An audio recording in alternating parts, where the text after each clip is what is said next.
Moving left, trailing 3. The snap to Winston. Good protect. Pass the right. Caught. Touchdown. Tampa Bay. Oh, Jay Howard. Fire them cannons. What a play. Set back of the fullback is Vita Vea from the 1. And the ball play action bootleg roll pass to Vita Vea. Touchdown. Tampa Bay. The big fella scores his first career touchdown. Oh, boy. What a catch. He was wide open. Bucks win. Bucks win. Bucks win. Fire them cannons. Welcome back to another episode of the Sorts Up Podcast. Well, this might be the first episode that you end up seeing, depending on when this does come out, but I did record a 53-man roster prediction before I recorded this video, so that may end up coming out before this video, so this might actually be the first video. But anyways, the reason why this may be the first video coming out before that video does come out is because some pretty big news came out last night, is that the Tampa Bay Buccaneers did end up signing running back Leonard Fournette, formerly of the Jacksonville Jaguars. And so this is pretty big news regarding the team's final roster. So this is why I'm probably uploading this before you'll see the 53-man roster prediction. But today we're going to be talking about Fournette's signing, how it impacts the 53-man roster, and what to expect from him on the team. So Leonard Fournette was cut from the Jacksonville Jaguars on Sunday. He cleared waivers, did not sign with the team until last night when he agreed to a 1-year, $2 million deal up to $3.5 million in incentives. So this puts us in an unfavorable cap situation, as according to Over the Cap, before the signing we had $2.185 million in cap space.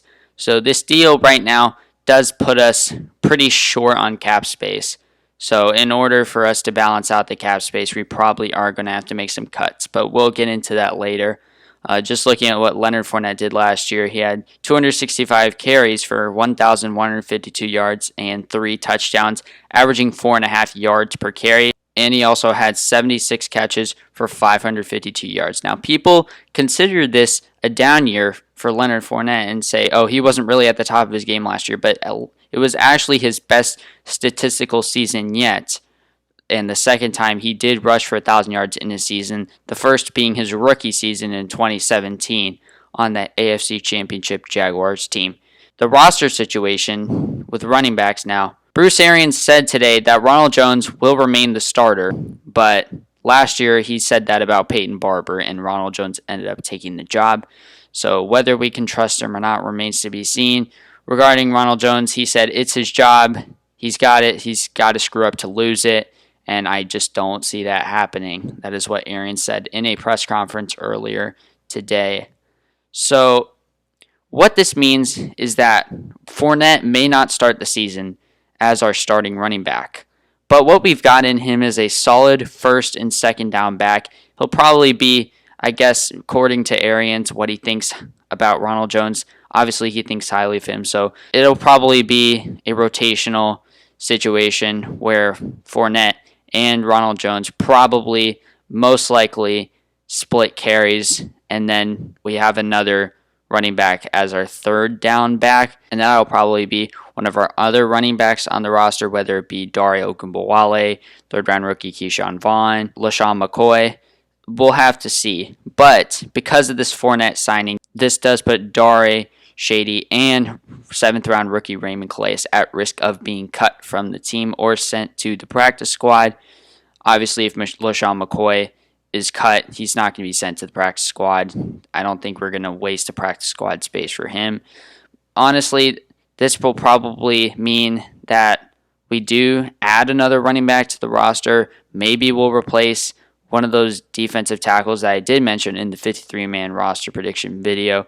Go watch that if you haven't. I had 6 defensive linemen making the team, but now that doesn't really seem to be the case because I think we're just going to use a larger rotation of running backs. And with Fournette, it does provide a kind of a different edge to the running game. He's definitely has a lot of potential to become a great first and second down back for our team. Now, this is quite a bit of a risky signing. You know, he could definitely flop. This could be pretty bad when it comes to the development of Ronald Jones and Keyshawn Vaughn as young running backs. Fournette obviously is still young. He's still 25 years old. But considering we're signing him on a 1-year deal, I don't think he's going to be the future of a running back room. I think that's probably going to be Keyshawn Vaughn or Ronald Jones. This could be the one move that puts us over the top this year and gives us a number 1 offense, maybe finally, or at least a top 10 running game, if not that. But let me know what you think about this move in the comments below. Do you think this will be a good move for the Buccaneers? I think it will be. I think this will help out our running game, possibly give us a top 10 running game for the first time in quite a while, and give us our first 1,000-yard rusher since Doug Martin. But that is it for me. Thank you guys for watching, and go Bucs.